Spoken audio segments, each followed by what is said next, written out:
কিয়ামতের বৃহত্তম নিদর্শন হিসেবে যেগুলো আসলে থাকবে তার মধ্যে অন্যতম নিদর্শনগুলো হচ্ছে: 1 নম্বর, দাজ্জালের আবির্ভাব। 2 নম্বর, আসমান হতে ঈসা আলাইহিস সালামের অবতরণ। 3 নম্বর, ইয়াজুজ মাজুজের উদ্ভব।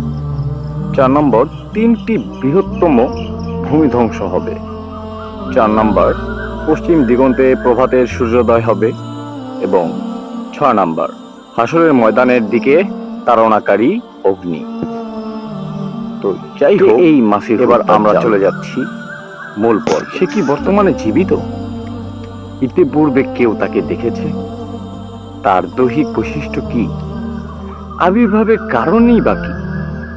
কি সেই মহাক্রোধ, কতিপয় ভ্রান্ত প্রচারণা, কিভাবে কি চলছে? কে এই দাজ্জাল? সে আদম সন্তানেরই একজন। মুমিনদের পরীক্ষার জন্য আল্লাহ পাক তাকে অলৌকিক কিছু বিশিষ্ট দিবেন। তার দৈহিক ও চরিত্রগুণ গুণাবলী বর্ণনা করে নবী করিম সাল্লাল্লাহু আলাইহি সাল্লাম স্বীয় উম্মতকে তার থেকে বেঁচে থাকার আদেশ করেছেন।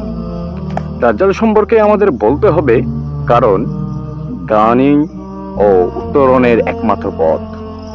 ফিতনা গ্রাস করে ফেলবে এই ভয়ে হুযায়ফা ইবনুল ইয়ামান রাদিয়াল্লাহু তাআলা আনহু সবসময় নবীজির কাছে অনিষ্টকর ফিতনার ব্যাপারে জিজ্ঞেস করতেন।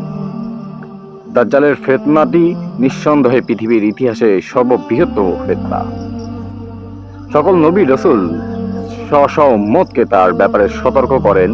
শেষ নবী মুহাম্মদ মুস্তাফা সাল্লাল্লাহু আলাইহি সাল্লামে তার ব্যাপারে বিস্তারিত বিবরণ দিয়ে উম্মতকে বারংবার সতর্ক করে গিয়েছেন। সুতরাং দাজ্জালের বৈশিষ্ট্য, ফিতনা ও বাঁচার উপায়ের জন্য জানা থাকলেই আল্লাহ পাক আমাকে, আপনাকে, সকলকে তার অনিষ্টতা থেকে রক্ষা করবেন ইনশাআল্লাহ।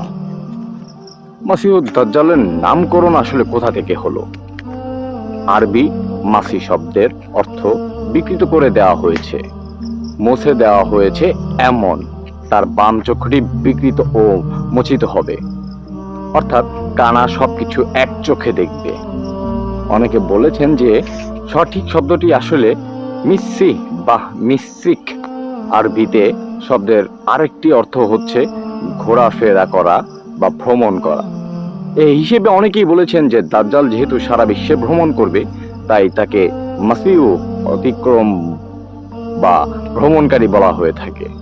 কেউ কেউ বলেছেন যে তার চেহারার এক পার্শ্ব ভুরু ও চক্ষুবিহীন হবে, অর্থাৎ তার চোখ থাকবে শুধুমাত্র একটি। অপরদিকে দাজ্জাল এসেছে আরবি শব্দ দাজ্জাল থেকে, যার অর্থ সত্য ঢেকে দেওয়া, ছদ্ম আবরণে লুকিয়ে রাখা, প্রতারিত করা, মিথ্যা বলা ইত্যাদি ইত্যাদি। দাজ্জালের শব্দের প্রসিদ্ধ অর্থ হচ্ছে মহা মিথ্যু। তো যাই হোক, দাজ্জাল কিসের দাবি করবে?